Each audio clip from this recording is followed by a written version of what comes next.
MNR Radio News Blast.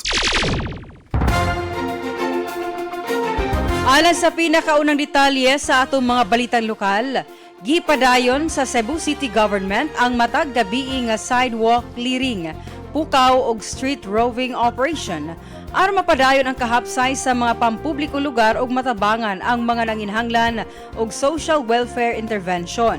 Sa operasyon gikan alas 10 sa gabii niadtong Agosto 11 hangtod alas 6 sa buntag niadtong Agosto 12, 85 ka indibidwal ang natabangan. Lakip ang 18 ka senior citizens, 51 ka adults ug 16 ka menor de edad.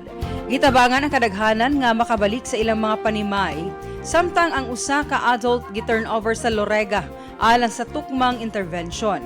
Gipahigayon usab ang operasyon sa DSWS kauban ang Cebu City Security Unit, PNP Police Office Precinct ug Cebu City Anti-Mendicancy Office.